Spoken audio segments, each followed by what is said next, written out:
최근 한국은 다른 나라의 수십 분의 1의 기술 인력과 자본으로 누리호 발사를 성공시키며 전 세계의 이목을 집중시켰습니다.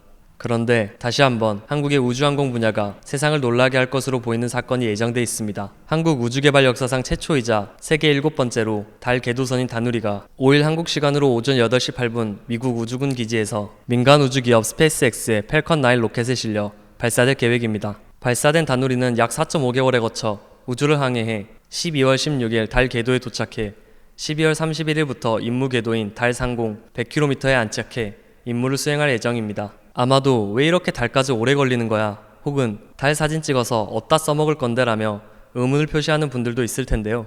자세히 한번 알아보겠습니다. 아폴로 11호가 지구를 떠나 달에 도착하기까지 나흘이란 시간이 걸렸습니다. 그런데 왜 다누리는 4.5개월이나 걸리는 것일까요? 그 이유는 연료가 부족하기 때문입니다. 발사체가 지구의 중력을 벗어나기 위해서는 우주 탈출 속도를 충족해야 합니다. 그렇기 때문에 발사체는 일정 무게를 초과할 수가 없습니다.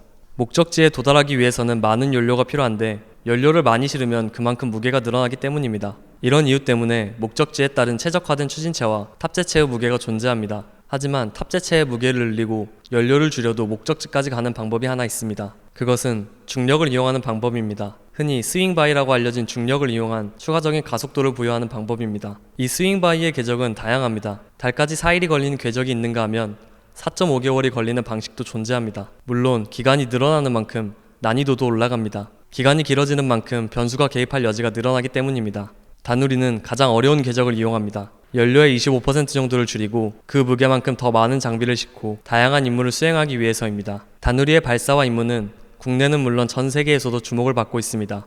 다누리에 실리는 탑재체는 세계 최초로 달 표면 전체 평광 지도를 제작할 예정입니다. 또한 달 궤도에서 지구와의 우주 인터넷 통신 시험을 할 예정입니다. 국제학술지 중 네이처에서는 지난해 12월 한국의 다누리 발사를 올해 가장 주목해야 할 과학 이슈 중 하나로 꼽기까지 했습니다. 네이처는 전 세계가 다누리에 주목해야 한다고 언급하기까지도 했습니다. 네이처가 다누리를 과학사적으로 주목해야 한다고 뽑은 이유는 세계 최초로 임무를 수행할 계획이기 때문입니다.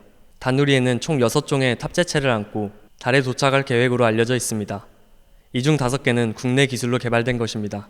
한국항공우주연구원이 개발한 고해상도 카메라는 2030년 발사 예정인 한국형 달 착륙선의 착륙 후보지를 탐색하는 임무를 수행합니다. 최대 해상도 2.5m 카메라 2대를 이용해 관측폭 10km까지 촬영이 가능합니다. 이 카메라는 미국의 달 관측 궤도선보다 200배 뛰어난 것으로 알려져 있습니다. 이처럼 높은 기술력이 모여있는 카메라의 반사경이나 렌즈 등 주요한 부품이나 조립 정렬 기술 모두 국내에서 개발되었습니다. 고해상도 카메라 루티는 착륙 후보지 49곳에 약 90%에 달하는 44곳을 실제로 촬영해 착륙 가능성 등을 평가하는 자료를 만들 예정입니다. 또한 인류가 보낸 달 궤도선 가운데 최초로 광시야 평광 카메라가 실립니다. 한국천문연구원이 개발한 카메라는 지구에서 보이지 않는 달 뒷면의 입자 크기와 티타늄 분포를 조사할 예정입니다. 조사를 성공적으로 할 수 있다면 세계 최초로 관련 정보를 얻게 됩니다. 달 궤도에서 지구와 우주 인터넷 통신 시험 역시 세계 최초로 수행합니다. 한국전자통신연구원이 개발한 이 장비는 우주에서 문자와 파일, 그리고 실시간으로 동영상을 전송하도록 설계되어 있습니다. 향후 심우주 탐사 중 있을 통신에 중요한 역할을 할 것으로 예상되어집니다. 이 같은 최초의 성과들은 추후 우주 연구 분야에 있을 공조나 자료 공유 과정에서 한국만이 가진 정보로 강력한 협상 카드의 역할을 할 수 있을 것으로 기대됩니다.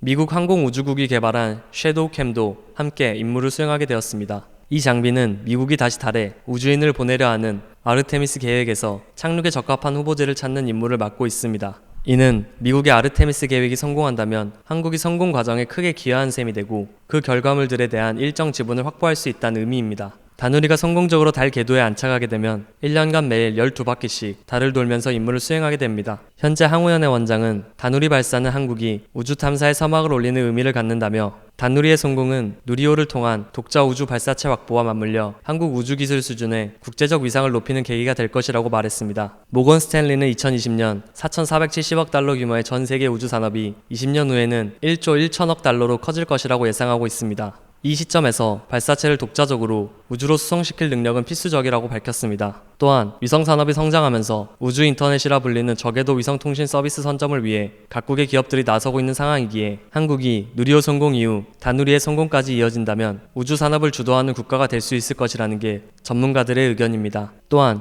군 당국은 초소형 정찰 위성을 대량으로 발사해 북한을 분단위로 감시할 계획을 세웠다고 발표했습니다. 일부에서 나왔던 한국이 과연 그 정도로 정밀한 위성 운영 능력과 장비를 보유하고 있냐는 의문을 일축시킬 수 있을 것으로 예상됩니다. 지금까지 한국이 우주항공 분야에서 다시 한번 세상을 놀라게 할 이야기에 대한 뉴스였습니다.